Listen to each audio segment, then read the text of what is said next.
Barry had woken, blindsided, broken in the belly of a building, with the base of a beat bouncing through his body, banging in his brain, and told himself that it was the last time.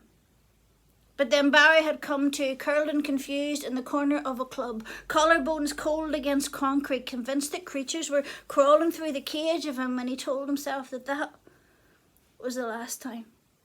But then Barry woke up in a home that wasn't his own, brought there by people he didn't know, and he was bleeding from his nose, and they'd taken all his clothes and his money and his phone. And he told himself, right, that is the last time. Back home, Barry stood bare, wide-eyed. He stared at himself, he scared himself, because everything about him screamed thin. Thin limbs, thin hair, thin skin. He tried a thin smile, but it sat like a stranger on his lips. And he still had his mother's grey eyes, but with only half the life in them, hooded by lashes that he peered up through, because shame is far too brittle for eye contact. See, if anyone saw him, truly saw him, Barry would shatter. He was sure of it.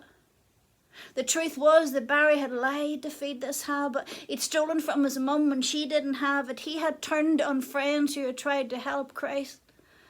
Some days he couldn't look at himself. In those days he only coped by getting wired, chase the high, then crash out, mind on fire, then wake, skin itching, limbs twitching, start all over again. Steal some money, send a text, this whole sorry campaign to find a dealer he didn't owe, to meet in a place he wouldn't be known, and on and on and on he'd go, and seriously, Barry was done. At 16 years old and 6'2" tall. See, Barry had found other ways to stay small. See, always on the outside, never in the loop. He only spoke when spoken to. He knew his place in the group. And so it had started with just one pill. At a party he hadn't even wanted to go to, pupils pinned by the bliss of it, he had toppled like a Lego tower. The rush of all he could be, swallowing him whole and spitting him out fully formed, all his edges softened, his world in technicolor. He had been chasing that first high ever since, but never found it. But Barry really felt he could do it this time. Like dig deep and get well and get through it this time. Through the sweats and the shakes and the pain in his feet. Through the retch and the runs and the soaking wet sheets. And that hollow that pulled at him, calling him in. The 3 a.m. voice that recounted his sins. He had tried it before. He knew what to expect. His soul in chaos, his body a wreck. But at 17 hours, with a sickening sweat, sour bile, slick skin, he was losing the bet. Hunched behind the sofa, his mother dozed on. The grit and dirt of all he knew he was, under the fingernails that rummaged in her purse, he found the cool wax of new notes not yet soiled. And they were laid heavy in his pocket now. The night air sliced at his face. Now meet me under the bridge, Steve had said, and sent him a pin drop to no man's land. So Barry kept his head low.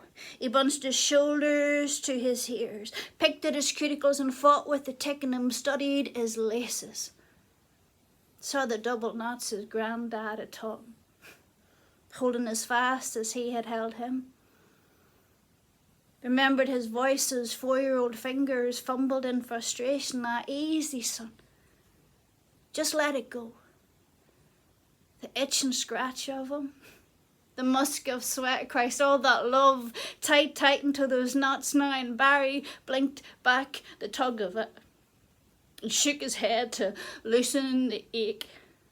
Focus, he told himself. He watched Steve approach. He recognised that urgency, the vigilance, the little run of quick steps that broke the saunter every now and then, and it took seconds. Heads down, nothing spoken. The silent exchange of money for a bag, and then his name in the air. Barry! His granddad's voice ringing through him like a gong. Oh, easy, son. Just let it go. And so Barry let it go. He let Steve walk away. He let his granddad take the bag. Let 80 pounds of dust leave on the wind. Let the tears cut glass in his throat. Let the sorry come, thick and low and quiet. Let the fall of both of them to their knees. Let all the bones of 'em meet the softness. I've got you, son.